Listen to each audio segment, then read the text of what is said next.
उनको सुविधाएं कैसे और मिलें, अर्थव्यवस्था में कैसे उनका योगदान हो, हमारी आपकी तरक्की में और उनका योगदान कैसे बढ़े, तो सरकार को सभी लगे हुए मुकदमे वापस ले लेने चाहिए। लेबर वेजेस को लेकर के चिंता करनी चाहिए और लेबर के अधिकारों की बात होनी चाहिए। बड़े संघर्ष के बाद ये कानून और अधिकार बने थे और मिले थे मजदूरों को। भारतीय जनता पार्टी की सरकार ने उद्योगपतियों से मिलकर के कोविड के बहाने उद्योगपतियों के सहारे पर इन कानूनों को भी कमजोर किया है। और हाल ही में जो घटना हुई, हमें उम्मीद है आज जब पूरी दुनिया में, देश में लेबर डे मनाया जा रहा है, उसमें याद किया जा रहा है उनके संघर्ष को, उनको सुविधाएं कैसे और मिलें, अर्थव्यवस्था में कैसे उनका योगदान हो, हमारी आपकी तरक्की में और उनका योगदान कैसे बढ़े, तो सरकार को सभी लगे हुए मुकदमे वापस ले लेने चाहिए।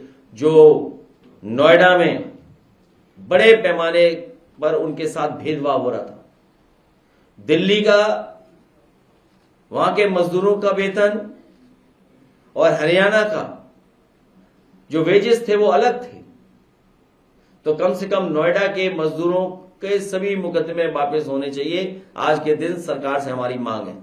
लखनऊ में आज मजदूरों को सम्मानित किया जा रहा है, वहीं नोएडा में उनको पनिश किया जाता है। दोहरा चरित्र मैंने यही कहा, यही तो गिरगिट फार्मूला है। हज यात्रा में अचानक से 10,000 रुपए बढ़ा दिए गए। उत्तर प्रदेश से 17 करोड़ रुपए हज यात्रियों से अलग से लिए जा रहे हैं। धार्मिक यात्राओं में समाजवादी सरकार में बड़े पैमाने पे सुविधाएं मिली थी। श्रवण यात्रा के सहारे उन यात्राओं में फ्री बुजुर्गों को हम लोग यात्रा कराते थे।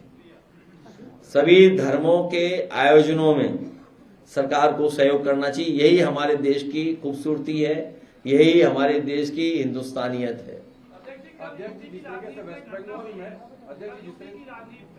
मायावती जी ने कल जो विशेष सत्र बुलाया गया था उत्तर प्रदेश का, उसका समर्थन किया, स्वागत किया। इसको यूपी की राजनीति में किस तरह से देख रहे हैं?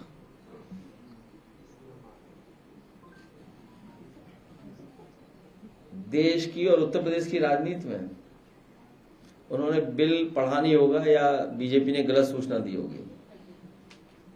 जी कह रहे हैं कि जो काम का दाम नहीं देगा उसका काम तमाम होगा, लेकिन इस जो बयान है इसको किस नजरिए, क्या उनको भी पता है कि श्रमिकों को काम का दाम नहीं मिल रहा? जब इतना बड़ा आंदोलन हुआ है तो उनकी जानकारी में हर चीज है।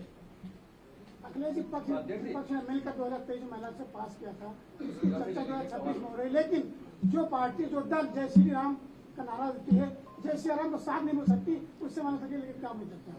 भाजपा की हर साजिश हारेगी, भाजपा का हर षड्यंत्र हारेगा। जनता बहुत जागरूक है, समझदार है, इसीलिए महिलाएं उनके आंदोलनों में जुड़ नहीं रही। प्रोजेक्ट ला रही है जिसका नाम है ग्रेट निकोबार प्रोजेक्ट। इसमें निकोबार के जो जंगल है उनको काट के पोर्ट बनाया जा रहा है और उन पोर्ट की बिडिंग के लिए अडानी और 11 और कंपनियों ने भी काम रखा है। तो सर इसे कैसे देखते हैं आप? ये बहुत महत्वपूर्ण सवाल एनवायरमेंट को लेकर के आपने उठाया है। और आपको याद होगा जब अरावलीज की बात आई थी तो सबसे पहले समाजवादी पार्टी ने उसका भी विरोध किया था और कई संस्थाओं ने बाद में बढ़ चढ़ करके विरोध हुआ। अरावलीज को बचाने के लिए निकल पड़े लोग, ये भारतीय जनता पार्टी के लोग हैं जो अरावलीज को ही बेचने की तैयारी में थे।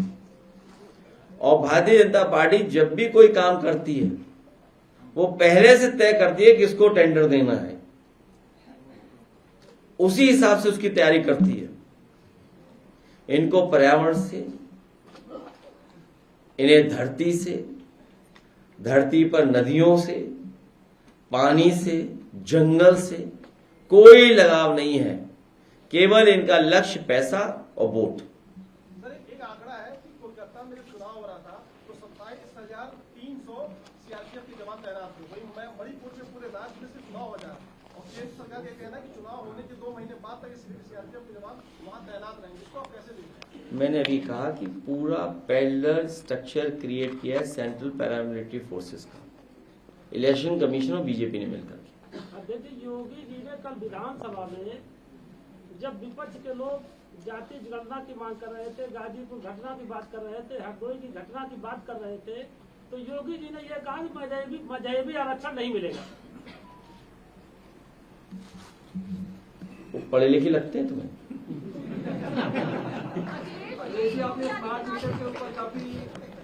जो बताओ, आप हमें कोई बताइए जो पार्लियामेंट से जो पास हो गया हो, जो एक्ट बन गया है,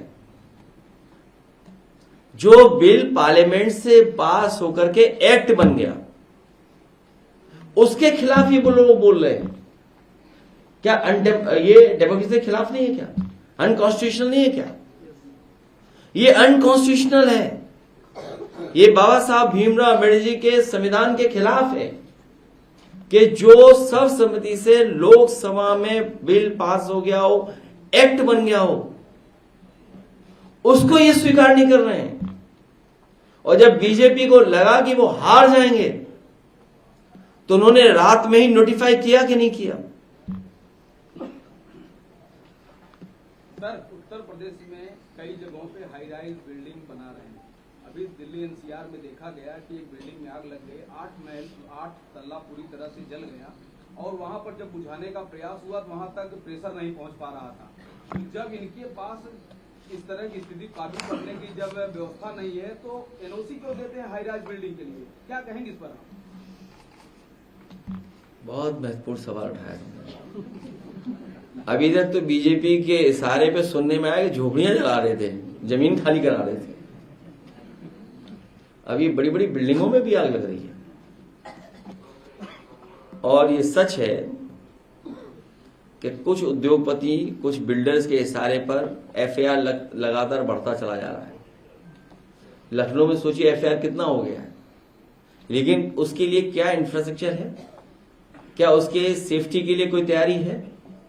क्या वहां पर सिक्योरिटी के लिए कोई तैयारी है? और आप तो पत्रकार हो, आपको तो याद होगा कि कई भारतीय जनता पार्टी के लोग ये पूछ रहे थे कि जेपीएनआईसी पे ये हेलीपैड क्यों बना है, ये पुलिस हेडक्वार्टर पे हेलीपैड क्यों बना है? जो बिल्डिंग लॉज है वो ये कहते हैं कि अगर इस ऊंचाई से ज्यादा कोई बिल्डिंग बन रही है तो उसकी फायर एंड सेफ्टी के लिए एंड सिक्योरिटी के लिए आपको उस बिल्डिंग पे हेलीपैड बनाना चाहिए। ये बिल्डिंग लॉज के अंदर आता है। तो आप बताइए, जेपीएनआईसी में और पुलिस हेडक्वार्टर में जो ऊंची बिल्डिंगें बनी हैं उसमें हेलीपैड इसलिए बना था कि कल को इमरजेंसी में कोई बात आ जाए, सेफ्टी सिक्योरिटी की कोई बात आ जाए, तो हेलीकॉप्टर के माध्यम से चीजों को ठीक किया जा सके। तो जिन्होंने अपना ही बिल्डिंग लॉ नहीं पढ़ा, सोचिए आप, और ये ठीक कह रहे हैं कि उसमें भी कोई ना कोई दलाली हुई होगी। फायर ब्रिगेड जो मंगाई गई होंगी, फायर ब्रिगेड जो मंगाई गई होंगी उसमें भी हो सकता है कुछ दलाली हुई हो। जैसे इन्होंने जो टैबलेट दिए हैं, आप उंगली घिसते रहिए वो हटता ही नहीं है। इसका मतलब क्या हुआ? इसका मतलब क्या हुआ? कोई टेक्नोलॉजी से ऐसे खिलवाड़ किए जो हमें आपको पता ही नहीं है।